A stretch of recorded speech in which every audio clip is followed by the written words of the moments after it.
Big news happened in the world. Iran and America agreed to a ceasefire. But what does that word mean? Ceasefire. It's a combination of two words. Cease means stop. Fire means shooting. So ceasefire means stop shooting. Today, we're not here to talk about politics. We're here to learn English, to understand the words you see in the news, to have conversations about important topics peacefully and respectfully. Because no matter where you live in the world, we all want the same thing: peace, understanding, and better English. Welcome back to Speak English with Alex. I'm Alex, and today we're doing something a little different. I'm Sarah.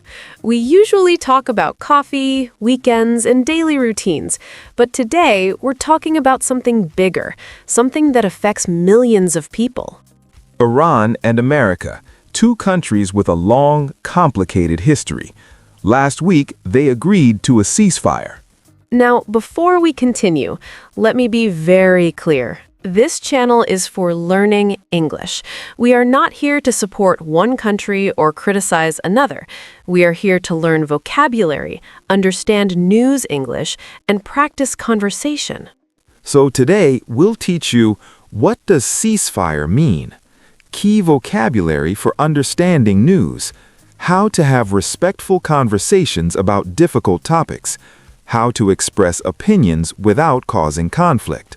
Because English is a global language, and the more you understand world news in English, the more you can connect with people from everywhere. Let's start with the most important word, ceasefire. Let's break down the word ceasefire. It's two words together. Cease means stop. Fire means shooting, like guns, missiles, weapons. So ceasefire means stop shooting. It's an agreement between two sides. We will stop fighting. We will stop attacking each other, at least for now. Here are some important phrases related to ceasefire. The two countries agreed to a ceasefire. The ceasefire will begin on Friday. The ceasefire is temporary. Temporary means not forever. Both sides must respect the ceasefire. Negotiations led to the ceasefire. Negotiations means serious discussions. Let me explain negotiations. When two countries have a problem, they don't just fight. First, they talk. They send diplomats, people whose job is to talk. They meet in neutral countries, countries not involved in the conflict. These negotiations can take months or even years. People work very hard to find peace. So when you hear Iran and America agreed to a ceasefire, that means after many negotiations, they decided to stop fighting. Why is this important for English learners? Because these words appear in every news article: ceasefire, negotiations, agreement, conflict. Let's practice using these words in sentences. Example 1. The United Nations called for an immediate ceasefire. Immediate means right now. Example 2. After weeks of negotiations, both sides reached an agreement. Example 3. The ceasefire is fragile. Fragile means easily broken. These are real English phrases. You will see them in newspapers, on TV, and online. To understand the news, you need a little history, but we will keep it very simple and neutral. Iran and America have had difficult relations for many years. Since 1979, there have been times of tension and times of cooperation. Here are some neutral phrases to describe this. The two countries have a complicated relationship. There have been conflicts in the past.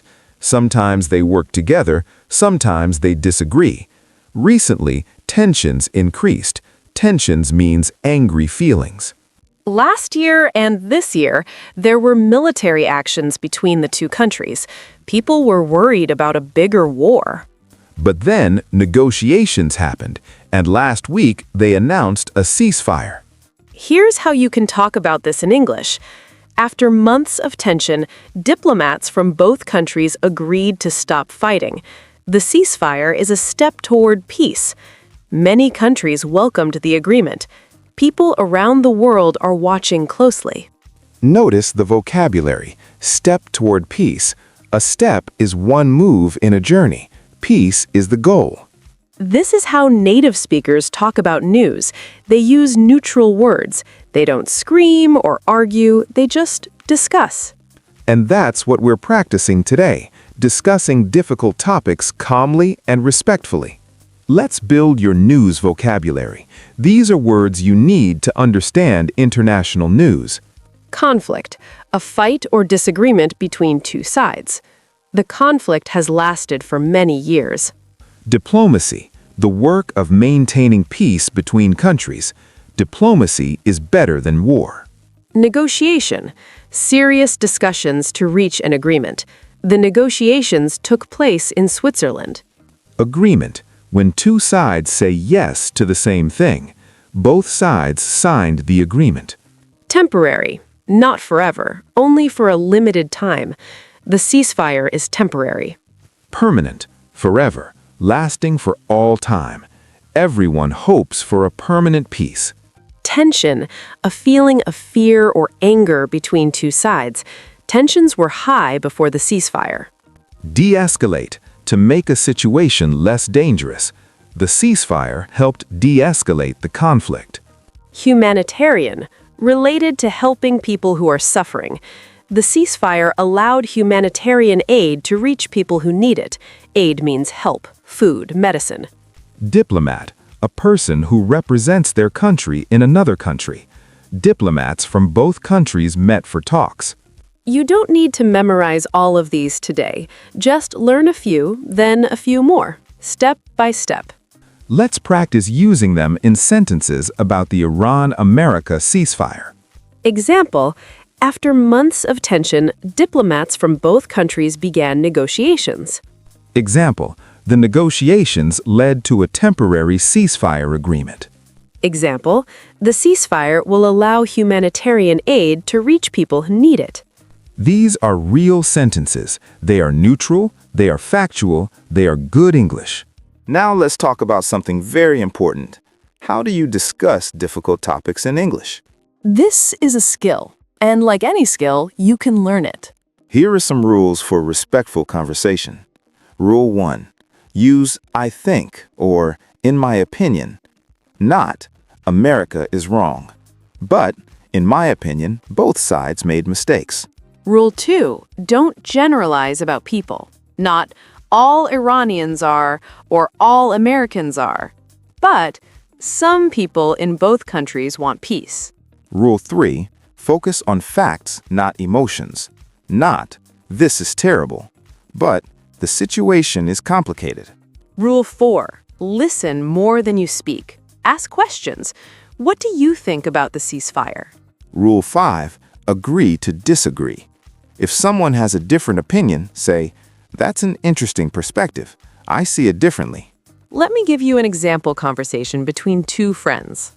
Did you hear about the Iran-America ceasefire? Yes, I did. I think it's good news. What do you think? I think it's a positive step, but I'm not sure if it will last. That's true. Ceasefires can be fragile, but at least people are talking. Exactly. Diplomacy is better than conflict. See? That's a respectful conversation. No arguing, no shouting, just two people sharing opinions. You can have this conversation with anyone, anywhere. It's safe, it's mature, it's good English practice.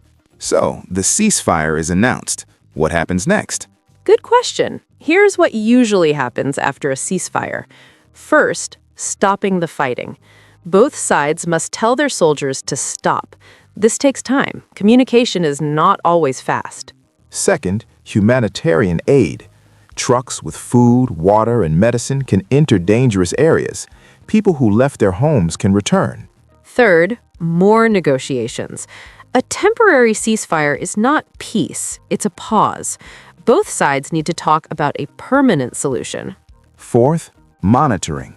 Sometimes a third country or the United Nations watches to make sure both sides respect the ceasefire. Here are useful phrases. The ceasefire is the first step toward peace. Humanitarian aid is urgently needed. Both sides must respect the agreement. International observers will monitor the ceasefire. Everyone hopes the ceasefire will lead to lasting peace. Notice the word lasting. Lasting peace equals peace that continues for a long time. No one knows if this ceasefire will last, but for now, people are hopeful. And that's a good thing. Hope is important. Now it's your turn. Let's practice expressing opinions in English. I'll ask questions. You answer out loud. Question 1. In your opinion, is ceasefire always a good thing? Why or why not? Question 2. What do you think is better, diplomacy or military action? Question 3. Do you think countries should talk more or fight less? Question 4. What does peace mean to you? There are no wrong answers. These are just your opinions. And practicing your opinion in English is powerful. Remember to start your sentences with, in my opinion, I think, I believe, from my perspective. These phrases make your English sound more natural and more respectful. We started this episode talking about a ceasefire between Iran and America, but really, we talked about something bigger. What's that?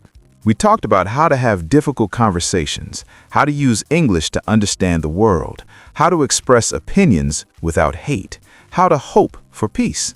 No matter where you live, no matter what language you speak, we all want the same things: safety, peace, a good life for our families.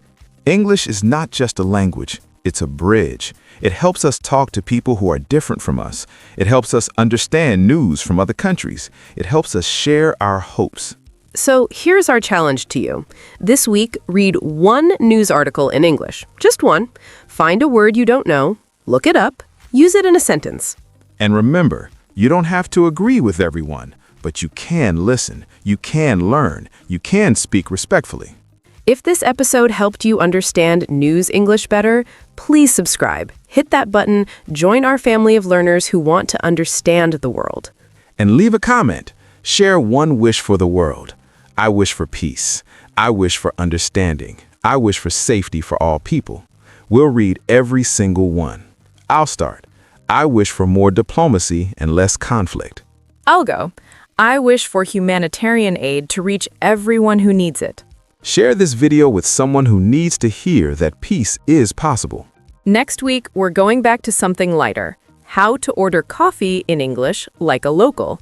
Because we all need coffee and we all need peace. Keep learning, keep hoping, keep speaking. Until next time, my friend, may your English grow, may your heart be peaceful. Bye-bye.